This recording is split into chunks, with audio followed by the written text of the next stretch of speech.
When you go to open up an Etsy shop, you're probably feeling inspired, super motivated, and ready to build that passive income that you see everyone talking about online. But if you are not prepared for what actually goes into building sales, it's easy to get discouraged. And honestly, that's why so many people quit before they even give themselves a real shot. So today I'm breaking down exactly what to realistically expect during your first month on Etsy, and more importantly, what you should actually be spending your time on if you want to build a successful money-making shop. What's going on, you guys? If you are new here, my name is Erica, and 6 months ago, I decided to open up an Etsy shop selling digital products to build an online income. Since then, I've made over 500 sales, and I'm sharing my journey as someone in the thick of it, as a normal person with limited time here on YouTube. Now, if you've been watching those I made $10,000 in my first month on Etsy videos, let me just lovingly bring you back down to planet Earth for a sec. Because the truth is, most people don't start making sales right away.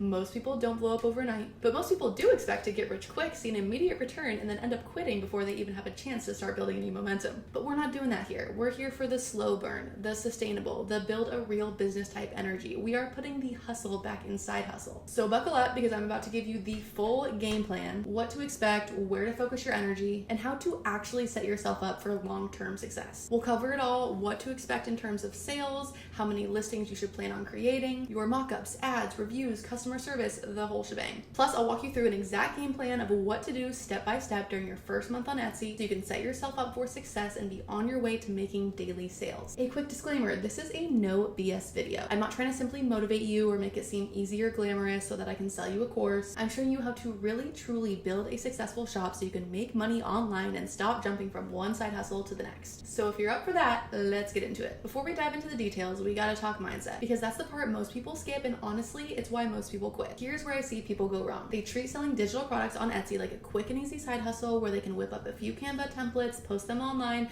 and the sales start rolling in. It sounds great, which is why those kinds of viral videos get so much attention. But that is not actually how it works for most people. If you want this to work, you need to treat your shop like a real business from day one. That means learning about your product, understanding your customer, and showing up consistently, especially in the beginning when you are laying the groundwork and trying to build up traction. It's so easy when momentum doesn't happen right away like you maybe thought it would. That's when most people jump ship. They throw a half-hearted attempt at it, don't see quick wins, and move on to the next shiny idea. Fast forward a year later, they're stuck in that same cycle wondering why nothing's working. So here's my advice. If you are going to do this, really do it. Go all in with the mindset that it's going to take time, trial and error, and effort up front. If there is a part of the process that feels like a deal breaker, whether it's the design tools, the SEO, or the required consistency, then this might not be the side hustle for you. And that is totally okay. But if you are ready to commit and you're down to play the long game, I promise it's worth it. All right, now that we've got our mindset locked in, let's move on to the tangible stuff.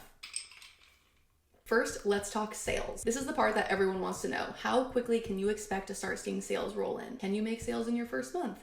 Yes. Should you expect it? Absolutely not. I made 0 sales my first month and posted around 30 listings. Here's why you can't expect sales right away. 1, you have no social proof, no reviews, no previous sales, no history, nothing to make your buyer feel confident. It's like going on to Amazon. Are you going to buy a product that has no sales and no reviews? Probably not. Also, you're still figuring out your listings. You're still learning. You're understanding SEO, titles, tags, and all of that. It takes a little bit of time to get that dialed in. And also, Etsy is a search engine. It needs time to understand you. It needs to figure out what you're selling and who to show it to. So go into it with the mindset that you're not going to make any sales in your first month, because if you do that, you're not going to be disappointed. You're going to focus on what the first month is all about, and that is laying the foundation. I made my first sale 34 days after opening up my shop. That means that after my first month, I was 4 days away from my first sale. If I would have quit, the momentum that I started to build just 4 days later would have never come to fruition. It's like that photo of the guy chipping away at the rock and he turns around right before he's about to hit the diamonds. You need to just keep going, because you never know when you are 1 or 4 days away from hitting that diamond. And listen, I get it. It is frustrating to put in hours of work and see nothing come from it. But building momentum takes time. And the first month is not about making money. After my listing fees, I ended up making negative $4.69 my first month. But remember, there are people out there putting hundreds of thousands of dollars into starting new businesses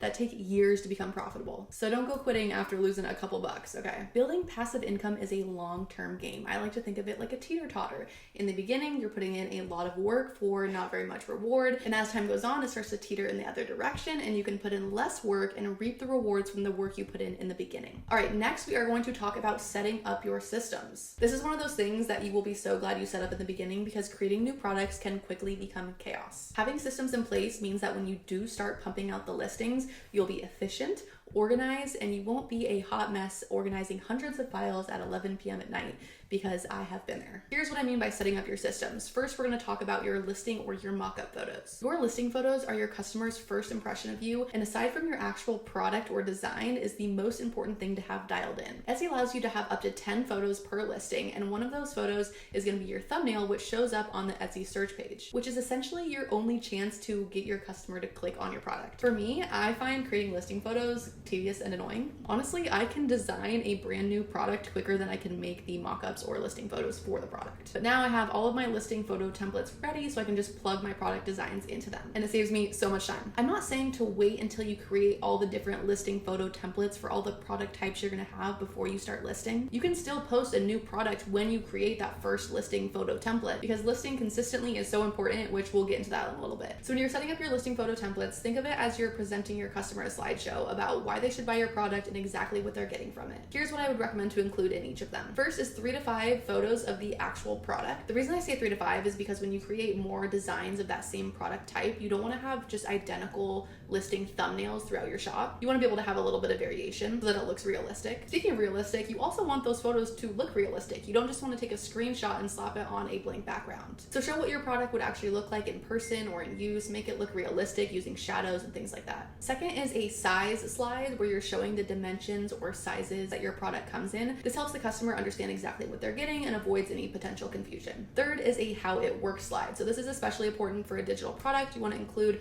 the process of what it's like to purchase and download and edit your product so that they know exactly what to expect. Number 4 is optional but recommended if you sell templates, so something that the customer is going to be editing, is you want to include what is editable and what is not. And lastly, number 5 is a slide stating that this is a digital product, because trust me, someone will try to tell you that they thought something was getting shipped to them. Remember, mock-ups are your product's first impression. They matter for conversions immensely, but they shouldn't take you forever every single time. Do the tedious setup now so that you can just plug and play later. All right, the second part of your systems you're going to want to set up is your product descriptions. Same thing goes for your descriptions like we talked about with your mock-up photos. Please don't sit there writing a totally unique description from scratch every single time. It's exhausting and unnecessary. But you also don't want to skimp on your descriptions, wasting precious SEO space and not giving your customer the clear picture of exactly what they're getting. Here's how I would do it. Write a solid description template for each product type, plug in specifics, done. Use placeholders for things like size, color, editable sections, etc. I do think it's helpful to use ChatGPT to help you brainstorm, but I would edit out any of the fluff or emojis it gives you because you want to keep it simple and professional. And keep in mind those first few sentences within your description does impact your SEO, so front load those keywords but still keep it natural. All right, the next part that we're going to cover in terms of setting up your processes I think is very helpful, and that is writing out your creation to publish process. You want to actually map out your workflow from idea to live listing, because trust me, there are a lot of little steps in between, and you don't want to be spinning your head between mock-ups and descriptions and listing photos and tags and PDF downloads. Eventually your process will become second nature, but in the beginning it's really helpful to write it out so that you know exactly what you need to do next. It might look something like market research, and then create product draft, create final listing ready template, create download PDF for template, mock-up creation, fill out listing info, publish, and then organize folders. As you can see, there's a lot of little steps. And on the topic of organizing folders, that brings me on to my final systems topic, and that is organize your files. You want to be organized from the start. I cannot emphasize this enough. I have over 350 listings, and each of those listings lands me with like 10 to 20 files per listing. I don't know the exact math on it, but it's a lot. So figure out your folder system. Have a folder for each product type, and then within that, you might have a folder for your mockups and for your working files and your final ready to list files. And if you use Canva or really any other design platform, you want to keep your files in there organized as well, because you don't want to be searching for untitled project number 87 6 months down the line. Trust me, your future self will kiss you on the forehead for getting organized early. Spend time each night or every couple of days putting your files in their corresponding folders. Okay, moving on to a topic that I get asked about all the time, and that is listing quantity. How many listings should you expect to have to create? First things first, quantity matters. I see this all the time. Successful Etsy shops have hundreds, if not thousands of listings. I know some people say that you don't need a lot of products to be successful, and I'm sure there's some people out there that have luck with only a handful of listings, but for most people, it is usually not the case. That doesn't mean you need thousands tomorrow, but I want you to approach your first month with an aggressive posting mindset. Remember, mindset is everything everything. And if you go into it expecting to need a lot of listings and you end up having success with less than 100, that will be an amazing surprise. But if you go into it with the mindset expecting that you don't need many, you'll be very disappointed when your 20 products aren't making any sales. Okay, so let's talk numbers. What I would suggest is to aim for at least 1 listing per day or more if you have time. I know that seems like a lot, but as you get quicker at your processes, you should be able to create new listings fairly quickly. Of course, this is a little niche/product dependent, but if that feels impossible for your schedule, just set a realistic goal. Maybe that's 3 to 5 per week or 1 every 3 days. The key is to be consistent and hold yourself to it. Here's why listings matter.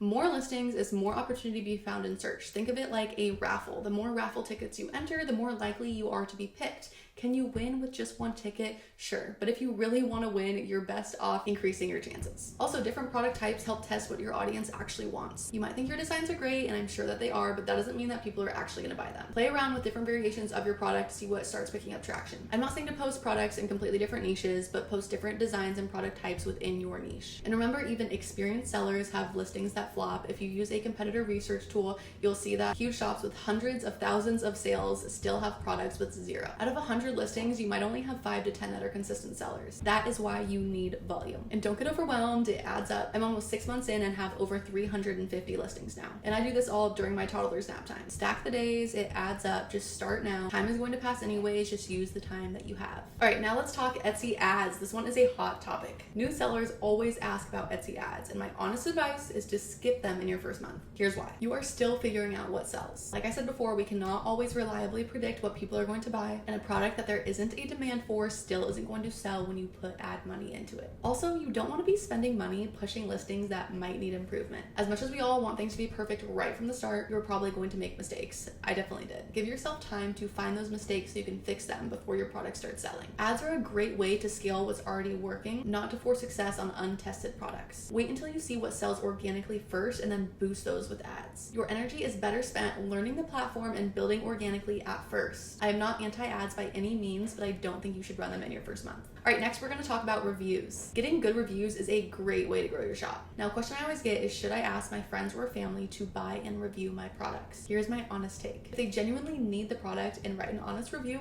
cool. But gaming the system and having your spouse or your roommate leave a review is not smart. Remember, Etsy knows your IP address and takes false reviews very seriously. It's tempting to shortcut the process, I know, but long-term success comes from real earned reviews. Focus on that and they will naturally come. And in the next topic, we'll actually kind of cover how to get real, authentic 5-star reviews from the get-go. So let's talk customer service. It is your secret weapon. Prepare to give absolute all-star Michelin star customer service. In the beginning, when you have hardly any customers or orders, this is the time to go above and beyond for any potential customers. Whether it's creating a custom design, editing a template for them, or pretty much anything that will absolutely wow them. Why do this? Because big shops most likely can't give this type of customer service, so the customer will be more likely to buy from you if you can give them what they need. And you might think that you shouldn't have to spend an hour on a custom design for a $6 product, but trust me, it's worth way more than the $6 in the long run. A 5-star review is priceless in the beginning. Don't think of your first month on Etsy as a time to be making money. It's about building up your shop's momentum. And how do you do this besides getting more sales?